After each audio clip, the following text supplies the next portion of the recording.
ایک بزرگ نے کسی نوجوان کو دیکھا کہ بڑا اکڑ اکڑ کے چل رہا تھا، انداز فاخرانہ کے ساتھ چل رہا تھا۔ انہوں نے پوچھا بھائی کیا بات ہے؟ تو اس نے جواب دیا کہ میں فلاں نواب کا یا حاکم کا غلام ہوں۔ چونکہ بڑے کسی کا غلام تھا، دنیاوی بڑے کا، اس کو ناز تھا، نخرا تھا، تو اس پر وہ اکڑ اکڑ کے چل رہا تھا۔ انہوں نے بلایا اور بلا کے کہا کہ بتاؤ کہ تمہارا تمہارے مالک کے ساتھ کیسے معاملہ ہے، تم اس کے ساتھ جو وقت گزارتے ہو ذرا اس کی بات سناؤ۔ اس نے کہا جی کہ میں سارا دن اپنے مالک کی خدمت میں مشغول رہتا ہوں، سارا دن، اور کہنے لگا رات کو جب سوتا ہوں تو بھی اسے کام پڑتا ہے تو مجھے فوراً نیند سے وہ جگا دیتا ہے، اور کہنے لگا جب کبھی اس سے میں چھٹی لے کے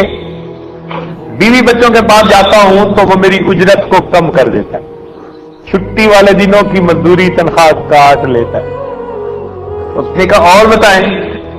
کہنے لگا کہ اگر میں کبھی بیمار ہو جاتا ہوں تو بیماری کی حالت میں بھی جو میری تنخواہ ہوتی ہے وہ گھٹا دی جاتی ہے۔ اس نے کہا جب میرا مالک سو جاتا ہے تو میں اس وقت پھر اپنے مالک کی حفاظت کرتا ہوں، اس کا پہرا دیتا ہوں۔ انہوں نے یہ باتیں سن کر اس کو کہا کہ ذرا سنو کہ تمہارے مالک کا یہ معاملہ کہ تم سارا دن اس کی خدمت میں رہتے ہو، اس کو چیزیں پہنچا رہے ہو، کبھی کھانا کبھی پانی، اور پھر تمہارا مالک ایسا کہ جب سو جاتا ہے تو تمہیں حفاظت کرنی پڑتی ہے۔ اور ذرا میرے مالک کی بات بھی سن لو کہ میرا مالک وہ پروردگار ہے جو سارا دن نعمتیں مجھے پہنچا رہا ہوتا ہے،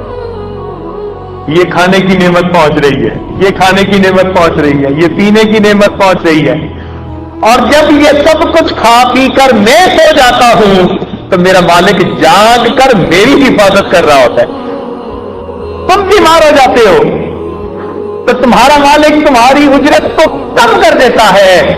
اب میرا مالک وہ ہے کہ میں بیمار ہو جاتا ہوں، میرا مالک میری نیکی پر ملنے والے اجر کو بڑھا دیتا ہے، بیمار کی کروٹوں پر بھی اللہ تعالیٰ اس کو سبحان اللہ کہنے کا اجر دیتا ہے، اس کے کراہنے کی آواز پر بھی اللہ تعالیٰ فرشتوں کو فرماتے ہیں کہ سبحان اللہ الحمدللہ کہنے کا اجر اس کے نام آواز سے دکھتی ہے۔ اب تم بیوی بچوں کے پاس جاتے ہو تو تمہارا مالک تمہاری تنخواہ بند کر دیتا ہے، اور میں اپنی بیوی کو محبت کی نظر سے بھی دیکھ لیتا ہوں، میرا مالک اس پر بھی مجھے اجر اور ثواب عطا فرما دے۔ تو جب ہمارا مالک اتنا کریم ہے تو ہم کیوں نہ اس مالک سے ہی مانگیں اور اسی کی طرف متوجہ رہیں۔ وہ پروردگار بڑے مہربان ہے، اتنا حلیم ہے وہ کہ باوجود اس کے کہ ہم نافرمانیاں کرتے ہیں، گناہ کر جاتے ہیں، ہمارا مالک رزق کے دروازوں کو بند نہیں کرتا، وہ گناہوں کے اوپر پردے ڈال دیتا ہے، وہ ستاری فرماتا ہے۔ پروردگار کتنا کریم پروردگار ہے۔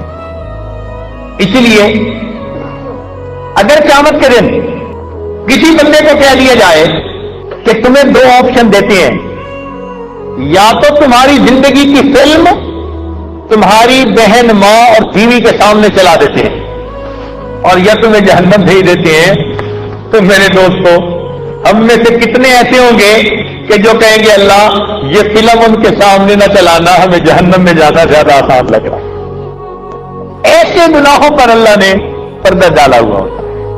تو آج وقت ہے ان گناہوں سے سچی توبہ کرنے کا اور اپنے مالک کو منانے کا۔